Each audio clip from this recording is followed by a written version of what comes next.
ನಮಸ್ಕಾರ ಎಲ್ಲ ನಿಮ್ಮ ಹಳ್ಳಿ ಮಧು ಯೂಟ್ಯೂಬ್ ಚಾನಲ್ ನೋಡ್ತಾರೆ ಎಲ್ಲ ನಮ್ಮ ಕರ್ನಾಟಕ ಪ್ರೇಕ್ಷಕರಿಗೆ.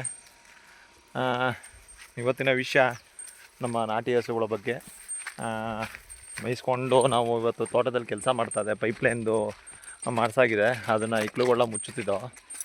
ಮುಚ್ಚಬೇಕಾದ್ರೆ ಇನ್ನೇನು ಪಕ್ಕದಲ್ಲಿ ಸ್ವಲ್ಪ ಹಸಿರು ಇರುತ್ತಲ್ಲ, ಅಲ್ಲೇ ಕಟ್ಟಾಕೊಳ್ತೀವಿ. ಮೇಯಿಸ್ಕೊಂಡು ಸೂರ್ಯ ಮುಳುಗೋಗ್ತು. ಬೆಳಗ್ಗೆ 10 ಗಂಟೆಗೆ ಬಂದಿದ್ದರು. ಸೊ 6 ಗಂಟೆಗೆ ಹೋಗ್ತಾಯಿದ್ದೀವಿ, ಮನೆಯಿಂದ ತೋಟದಿಂದ ಹೋಗ್ತಾಯಿದ್ದೀವಿ. ಸೂರ್ಯ ಮುಳುಗೋಗಿದ್ದಾನೆ. ಈಗ ಏನು ಕೆಲಸ ಇಲ್ಲ, ಹೋಗಿ ಅಚ್ಚುಕಟ್ಟಾಗಿ ನಮ್ಮದಿಯಾಗಿ ಮನೆಗೆ ಕೊಡೋದು ಅಷ್ಟೇ ನಮ್ಮದು. ನಮ್ಗೆ ಯಾರಿಗೂ ಇಷ್ಟು ಗಂಟೆಗೆ ಹೇಳಬೇಕು, 10 ಗಂಟೆಗೆ ಹೇಳಬೇಕು ಅನ್ನೋ ರೂಲ್ಸ್ ಮಾಡೋರು ಯಾವ ದರ್ವೇಸಿ ನನ್ನ ಮಕ್ಕಳು ಇಲ್ಲ. ಸೊ ಯಾಕೆಂದರೆ ಕೆಟ್ಟ ಕೋಪ ಬರುತ್ತೆ. ಈ ಮಾತು ಯಾಕೆ ಬಳಸ್ತೆ ಅಂದರೆ, ಮೊದಲೆಲ್ಲ ಈ ಥರ ಟಾರ್ಚರ್ನಲ್ಲಿ ನಾವು ಸಿಟಿಲಿದ್ದು ನಮ್ಮ ಲೈಫ್ನ ಹಾಳು ಮಾಡಿಕೊಂಡು ಹಳ್ಳಿಗಳು ಬಿಟ್ಟು. ಬಟ್ ಇವತ್ತಿನ ಇದರಲ್ಲಿ ನಮ್ಮದೇ ಆದ ಜೀವನ ಇವತ್ತು ಹಳ್ಳಿಗಳಲ್ಲಿ ನಮ್ಮ ನಾಟಿ ಹಸುಗಳ ಜೊತೆ ಕಳಿಬೇಕು ಅಂತ ಅನ್ನಿಸ್ತು. ಈಗ ನಮಗೆ 38, 36, 37 ಏಜ್ ಇವಾಗ ಕರೆಕ್ಟಾಗೆ. ನಾವು ಮುಂಚೆ ಒಂದು 31ನಲ್ಲಿ ನಾನು ಸುಭಾಷ್ ಪಾಳೇಕರ್ ಕೃಷಿನ ಆಯ್ಕೆ ಮಾಡಿಕೊಂಡೆ. ಆವಾಗ ನಮ್ಮ ತಂದೆ ನಮಗೆ ಜಮೀನು ಕೊಟ್ಟಿದ್ದರು ಕೂಡ. ಸೊ ಅದಕ್ಕಿಂತ ಮುಂಚೆ ನಾನು ಯಾಕೆ ಇಂಡಸ್ಟ್ರಿಗೆ ಹೋದರೆ, ಫ್ಯಾಕ್ಟ್ರಿ ಇಂಡಸ್ಟ್ರಿಯಲ್ ಏರಿಯಾ ಅಲ್ಲಿ ಇಲ್ಲಿ ಕೆಲಸಕ್ಕೆ ಯಾಕೆ ಹೋದೆ ಅಂದರೆ, ನಾವಿನ್ನೂ ಮದುವೆ ಆಗಿರಲಿಲ್ಲ, ಮ್ಯಾರೇಜ್ ಆಗಿರಲಿಲ್ಲ ಒಂದು. ಮತ್ತು ನಮಗೆ ಆದಂಥ ಜಮೀನು ನಮ್ಮ ತಂದೆ ನಮಗೆ ಇನ್ನೂ ಬೇರೆ ಕೊಟ್ಟಿರಲಿಲ್ಲ. ಸೊ ಕೊಟ್ಟಾದಮೇಲೆ ನನಗೆ ಟೋಟಲಿ ನಮಗೆ ಈ ಕೃಷಿ ರಾಸಾಯನಿಕ ಕೃಷಿ ಮಾಡೋದಕ್ಕೆ ಒಂದು ಏಟು ಬೀಳ್ತು. ಶುಂಠಿ ಹಾಕಿ ನಮಗೆ ಕೊಟ್ಟಾದಮೇಲೆ ಸೊ ಇನ್ನೂ ಯಾವ ರೀತಿ ನಾವು ಬದಲಾವಣೆ ಮಾಡ್ಕೋಬೇಕು ಅಂತ ನಾವು ಯೋಚನೆ ಮಾಡ್ತಾ ಹೋದಾಗ ನನಗೆ ಸಿಕ್ಕಿದ ಬುಕ್ಕೆ ಸುಭಾಷ್ ಸುಣ್ಣ ಬಂಡವಾಳ ನೈಸರ್ಗಿಕ ಬುಕ್ಕು. ಸೊ ಆ ಬುಕ್ಕನ್ನು ಇವತ್ತು ಓದ್ಕೊಂಡು ನಾಟಿ ಹಸುಗಳು ಸಾಕ್ಕೊಂಡು ನಾವು ಕೆಲಸ ಮಾಡಿಕೊಂಡು ಹೋಗ್ತಾಯಿದ್ದೀನಿ. ಸೊ ನಮ್ಮದೇ ಆದ ಜೀವನ ನಮ್ಮ ನಾಟಿ ಹಸುನಲ್ಲಿದೆ ನೋಡಿ. ಈ ಕರು ಮತ್ತು ಈ ಹಸು ತಂದು ಹೆಚ್ಚು ಕಡಿಮೆ 3 ವರ್ಷದ ಮೇಲಾಗಿದೆ. ಈಗ 4ನೇ ವರ್ಷ ರನ್ನಿಂಗ್ ಕೂಡ ಮಾಡ್ಕೊಂಡು ಹೋಗ್ತಾಯಿದ್ದೀವಿ. ಹಿಂಗೋ ಇಲ್ಲಿ ನಾಲೆ ಕವಲೆ ನೀರು ಹರಿತಾ ಇರೋದು ನೋಡ್ತಾ ಇರ್ಬೋದು ನೀವು.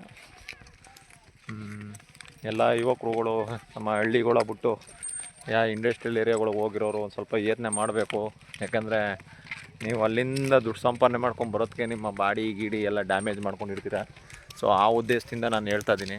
ಸೊ ಕರೆಕ್ಟಾಗಿ ನೀವು ಕೆಲಸ ಮಾಡಿಕೊಂಡು ಹೋಗಿದೆ ಆದರೆ 100% ಹಳ್ಳೀಲಿ ಜೀವನ ಇದೆ, ಜೀವನ ಕಟ್ಕೊಳ್ಳಬಹುದು. ಸೊ ಧೈರ್ಯವಾಗಿ ಮಾತಾಡಿ. ರೋಡಲ್ಲೆಲ್ಲ ಜನ ಅವರೇ ಅದು ಇದೆಲ್ಲ ನಾಚಿಕೆ ಎಲ್ಲ ಬಿಟ್ಬಿಡಿ ಅದೆಲ್ಲ. ನಮ್ಮದೇ ಆಗಿ ಫೋನ್ ಹಿಡ್ಕೊಳ್ಳಿ, ಹಾಕಿ ಒಂದು ಫ್ರೀ ಹೋಯ್ತಾ ಇದೀನಿ ನೋಡಿ. 6 ಗಂಟೆಯಿಂದ ಬೆಳಗ್ಗೆಯಿಂದ ನಾನು ವೀಡಿಯೋ ಮಾಡ್ಕೊಂಡು ಕೂತಿರಲಿಲ್ಲ. ಭದ್ರ ಕೆಲಸ ಇತ್ತು ಮಾಡ್ತಿದ್ದೆ. ಕೆಲಸ ಮಾಡ್ಕೊಂಡು ಹೋಗ್ಬೇಕಾದ್ರೆ ರೋಡಲ್ಲಿ ಸುಮ್ಮನೆ ನಡ್ಕೊಂಡು ಹೋಗ್ತಾ ಇದ್ದಿಲ್ಲ, ನಿಮ್ಗೊಂದು ಮೆಸೇಜ್ ಕೊಡೋದ ಅಂತ ಮಾಡ್ತಾಯಿದ್ದೀನಿ.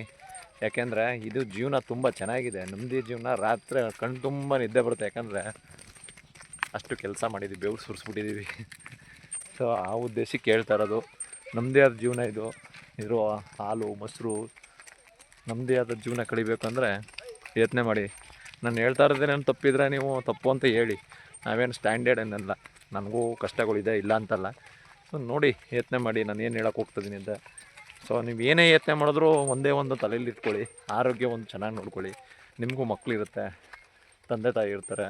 ಸೊ ಎಲ್ಲ ಇವತ್ತು ಆರೋಗ್ಯ ಕಲುಷಿತ ಆಗಿರೋದ್ರಿಂದ ಈ ದಿಟ್ಟಿನಲ್ಲಿ ಯತ್ನೆ ಮಾಡಿ ದಯವಿಟ್ಟು. ಏನು ಇವತ್ತು ಒಂದು 500 ರೂಪಾಯಿ ಜೋಳಿಗೆ 1000 ರೂಪಾಯಿ ಇಟ್ಕೊಂಡು ಮಾರ್ಕೆಟ್ಗೆ ಹೋದ್ರೂ ಎಲ್ಲೂ ಕೂಡ ನಿಮಗೆ ಒಳ್ಳೆ ಫುಡ್ಡು ಆಗಲಿ, ಒಳ್ಳೆ ಆಹಾರ ಆಗಲಿ ಇವತ್ತು ಸಿಗ್ತಾಯಿಲ್ಲ.